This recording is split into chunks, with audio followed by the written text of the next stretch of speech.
Welcome to 30 Days of Remembering. I'm Shaman Gray, your host, and this is Ministry of Style Studios, a place, a space, a house for the sacred work of midlife, a gathering place for those of us standing on the threshold between who we have been and who we are remembering ourselves to be. With that, let's get started. Today's clue or breadcrumb, it came in the form of water. Interesting, because we've been having challenges with water in our casita for many months. From my mom's shower to my commode. I don't like that word. Toilet. No, I'm not going to say it. Anyway, in various places in the house we've been having water. I'm always spilling water. There's water everywhere, right? And so I'm present to the fact that there is meaning, and yes, I do consider that a fact, without knowing exactly what the meaning is. There's always something behind it. Now I'm realizing that it's actually a call. With an island-born mother on board and living in the Sonoran Desert, water's just not something we take for granted. I mean, even when I was in Virginia, I remember being nicknamed a water pusher by my clients and their animals. I had a pet concierge business. My breed of dog is Labrador, the Labrador Retriever. And in the garden this morning, that became clear. I really had never thought about it before. I just sometimes, you're just drawn to something and you don't know why. You keep going back to it, and it's just something that, it just connects with you on a soul level. That's the lab, and specifically black labs. Yeah. And I love sporting dogs. I love water dogs. And the webs beneath their toes completely fascinate me. Coincidence? Yeah, I don't think so. Now, I've always considered myself a bit of a mountain girl, preferring lakes and streams, pine scents and musk to flowery scents and ocean mists of salt and sand. And the color, blue. As a child, I didn't like it at all. I preferred purple. Yep, I preferred purple. And my mother, on the other hand, she always decorated in royal blue. We always had blue around us, and I really didn't like it. And she says it's her favorite color, aware that it reminds her of her island and its surrounding waters and beaches. Now, I noticed about a year ago that a lot of dog accoutrements are turquoise blue. And you might think this is a stretch. Well, everything is connected. Yeah, so they always make these things, the leashes and so forth. And I think it's primarily dogs. I don't think I've noticed it as much for cats. It's always that turquoisey blue, which is actually my birthstone now that I think about it. But I have no idea why. What I do know is that midnight blue has become my favorite color as I've aged. And I had a memory that when I was working at J. Crew, I learned, just through trial and error, that black on older people didn't complement their skin. However, J. Crew always made the darkest blue. It was almost black, a midnight blue. And just that bit of red in that darkness, it's softer on aging skin. And so I'm present to that as well. And it's just, I love midnight blue. I do. It was my favorite color of crayon, and somewhere along the way, someone talked me out of it. Yeah, I remember someone saying, you can't possibly like that color. But they also told me I couldn't like purple. And so, yeah, there was that. Anyway, I digress. And, you know, I, as I've aged, as I said, Midnight Blue has become just, I really love it. It soothes me. And it just, I don't know, it gives me this feeling that I just, it's delicious. And I'm under the midnight sky a lot. And when it's at its darkest, almost black, I thank Mother Sky and say the perfect shade of blue. Yes, I do. I say it every single time. The way the moon reflects off water in deep blue and silvery white makes my visions, out of this world. And it reminds me of the way water reflects off of black Labrador fur when the sun hits it just right. In the garden this morning, because it's always about the garden, drinking my mushroom coffee concoction as usual. It's getting better, by the way. There were crows talking to one another in clicks and clacks. And I've heard this before, and not really, maybe I just wasn't listening. It reminded me, when I dropped in, of ancestral rhythms. Excuse me. Apparently, within that dropping in, I missed the plumber who's supposed to come fix the leak in the kitchen and put the cabinets back. Did he ring the doorbell? Yeah, I don't know. Contractors can... Let's not go there. Yeah. So, within that, I was called to go swimming. I'll get there today. And I keep asking why the pool? Why the pool? I don't need to know. I just have to heed the call. There's resistance there. And then it came not just as the clue for today, but where it wanted to surface. I didn't, no pun intended, really, but I had to pause. And I had to pause because, that's just a moment to pause. Anyway, water is communicator. That's what came up. And then I got to thinking, most of my ancestors, African and Borican, call to water. The ocean carried some of them away and carried others home. The rivers fed them, cleansed them, baptized them, and taught them where to settle. Water was the first mirror they knew and the last witness to many of their prayers. Water is how my ancestors communicate. Ding, ding, ding, ding, ding. Yeah. African, Boricua, different shores, same messenger. So water isn't merely an element, it's a spirit, it's a language, it's a living messenger moving between worlds. It's a carrier of memory, a keeper of stories, a way for the ancestors to say, yo, we are here. And when I sit with it, I actually hear them speaking through. I hadn't made those connections until today. Now, our family has a new puppy, by the way.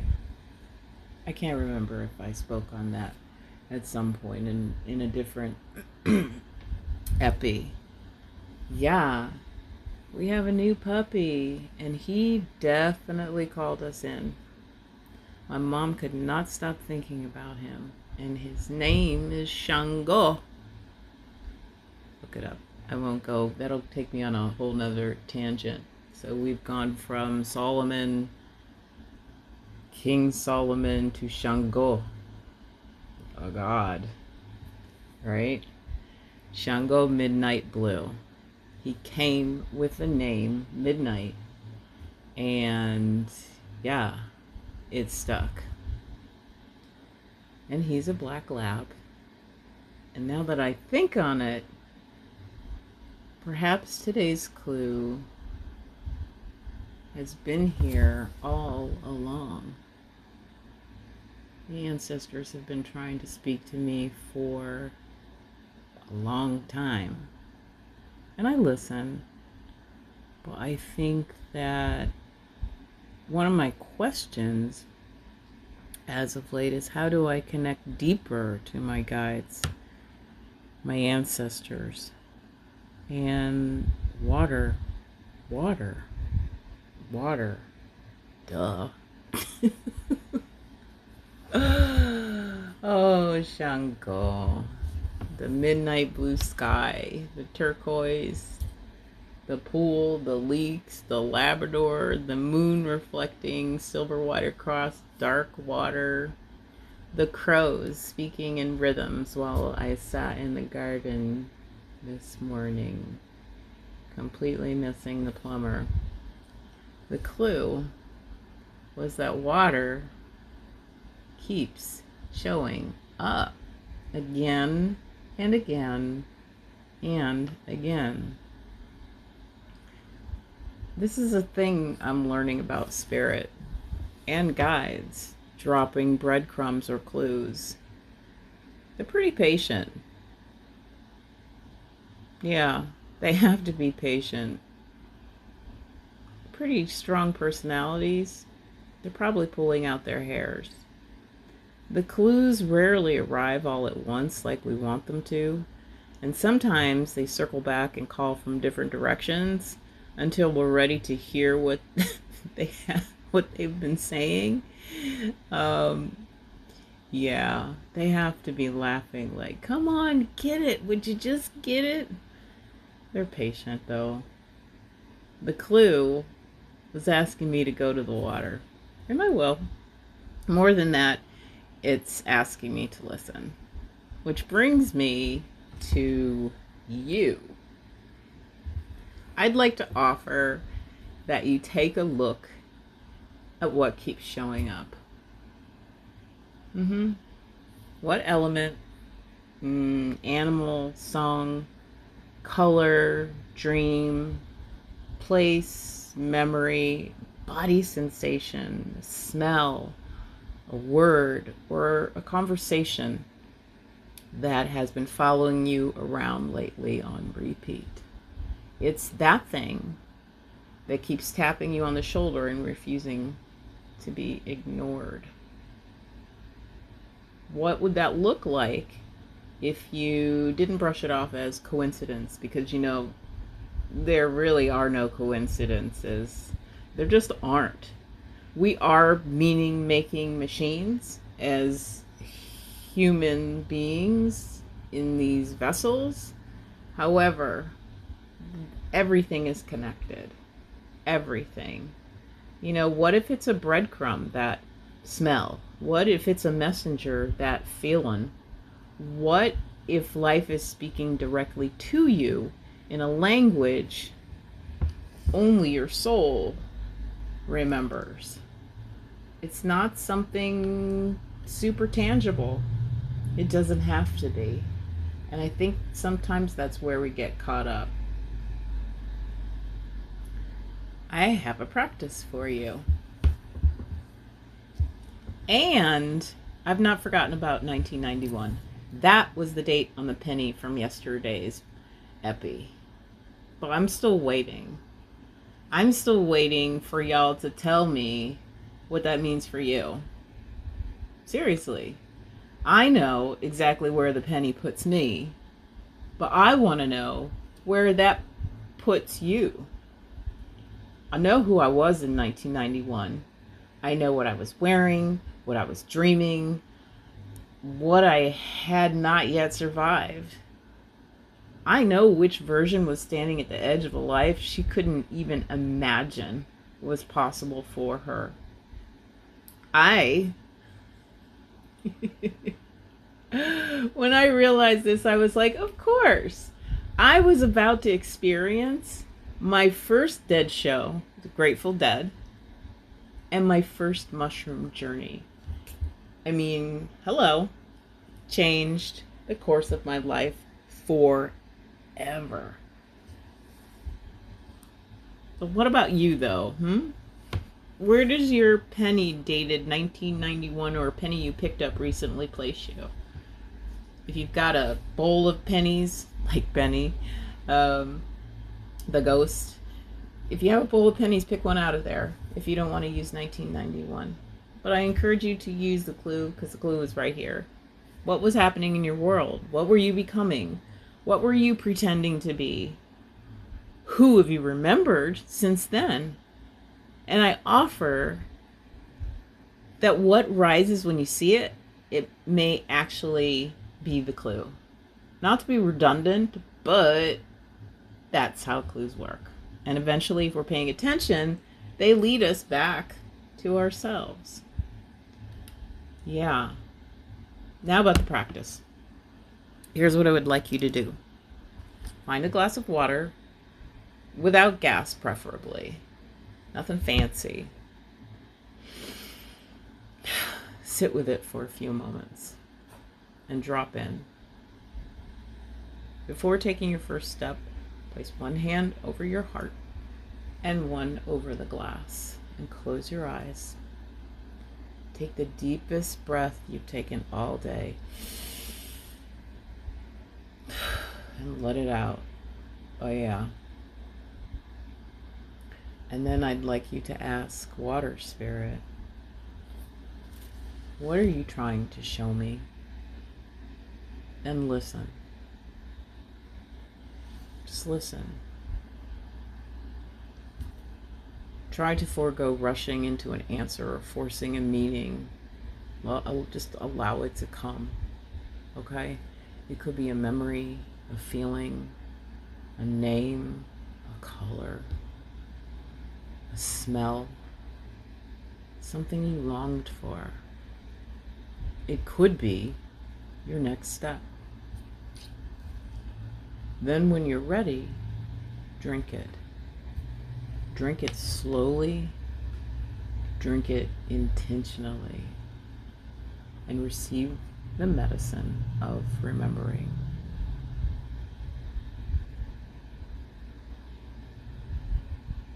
How to do that on a daily basis, something that I practice that makes a huge impact. Gratitude. Before I drink water, and we all should be drinking water, a lot of it. Before you drink water, give thanks to Water Spirit and see how that lands in your body differently, and see how things around you begin to shift a little bit. Lastly, I offer an invocation for you. So if you'd like to close your eyes, if you want to save this for later, repeat it before you drop in with Water Spirit, you can do that. Or just drop in with me right now. Close your eyes. Water Spirit. Just listen to the sound of my voice. I forgot that part.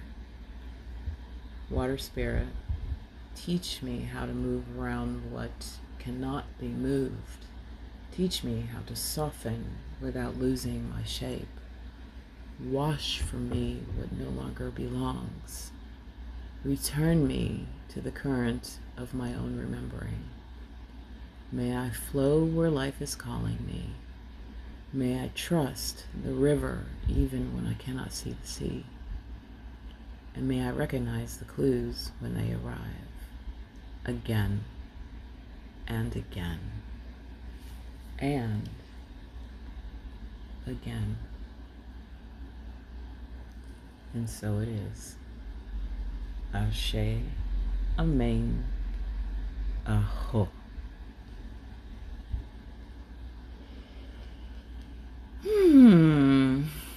Thank you so much for joining me today. I'm so glad you're here. And if water has been calling your name, please go answer. If a color has been following you, go notice it. If a song keeps finding its way back to you, listen and perhaps journal about it. If a penny lands at your feet, I bet you're going to pick it up. The clues are everywhere, and the question isn't whether Spirit is speaking. The question is whether we are listening. Until tomorrow, keep remembering, and for the love of all things holy, go drink your water. Peace and love. Shaman Gray out.